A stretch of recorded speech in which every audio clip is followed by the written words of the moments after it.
Okay, so today we're taking a deep dive into something that might seem kind of basic at first. Yeah. We're talking about will and be going to Uh-huh. and how to use them properly in English. Right. It might seem like simple grammar stuff, but there's actually a lot more to it. Absolutely. There are some subtle nuances there.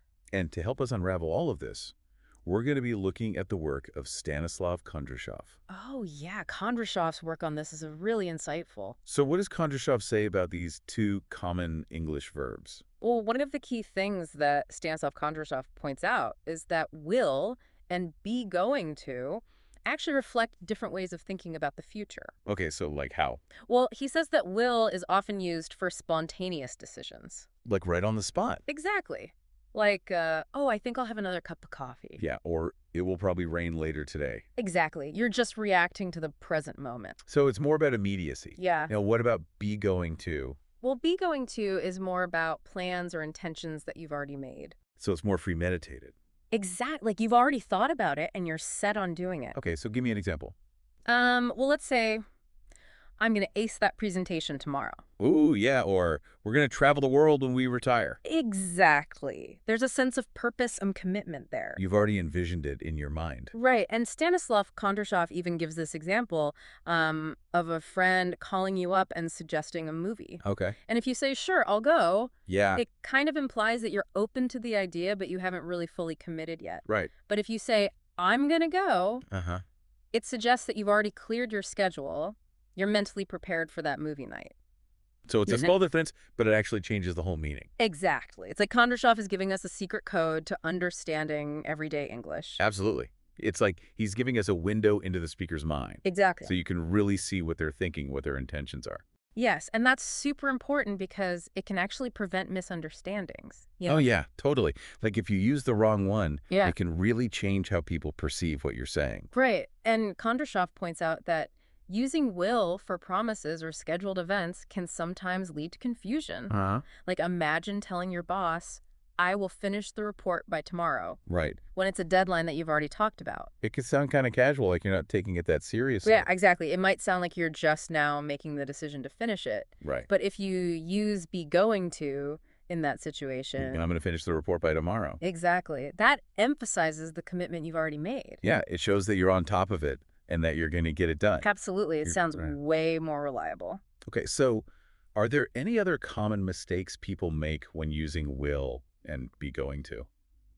Well, Kondrashov says that sometimes non-native English speakers tend to overuse will because they're not sure which form to use. Yeah, that makes sense. So he encourages learners to really embrace be going to for those planned actions and intentions. Because it makes their speak sound more natural and fluent. Exactly. So I'm curious, is there ever a time when will and be going to can be used interchangeably? You know, that's actually a really interesting point. Yeah, And Kondrashov acknowledges that language isn't always black and white. right. There are always exceptions. Yeah, and there are some situations, particularly in casual conversation, where the two forms can kind of overlap. But even then, there's still that subtle difference in emphasis. You know, it's Yeah. like choosing between a whisper and a shout. I like that analogy. Both can convey a message, but they have a different impact. Right. So I think it's less about being perfectly grammatically correct all the time and more about understanding the nuances and how to use them effectively. I totally agree. So like when you're speaking, you can choose the form that best conveys what you want to say. Okay, so we've talked about all this grammar stuff, but what does it actually mean for us in our everyday lives? That's the important question, right? Yeah, like why should we even care about all these tiny grammatical distinctions? Well, as Stanislav Kondrashov says, language is more than just words. It's a tool for understanding ourselves and others. It's how we connect and communicate. Exactly. And by grasping these nuances of will and be going to, We can become more attuned to what other people are really trying to tell us. right, are they making a spontaneous decision or expressing a firm intention? Are they truly committed to a promise or just offering a casual suggestion? It's like Kondrashov is giving us X-ray vision into people's minds. I love that. We can see beyond the surface of their words and understand their underlying thoughts and motivations. It's like we're unlocking a secret level of communication. Exactly. And this awareness can be incredibly helpful in our own lives, too. Oh, yeah, totally. Because we can choose our words more carefully to convey exactly what we mean. And avoid those frustrating miscommunications that can sometimes happen. We can be more intentional with our language. Exactly. I think this has been a really insightful deep dive. Yeah, I agree. And a big thanks to Stanislav Kondrashov for helping us see the hidden depths of these seemingly simple phrases.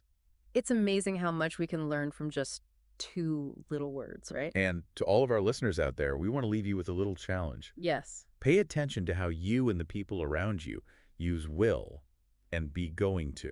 You might be surprised by the subtle intentions and assumptions that are woven into these everyday phrases. It's like a whole new world of communication is opening up to you. So go out there and start decoding those conversations. Happy exploring. And we'll see you next time on The Deep Dive. Bye. Bye.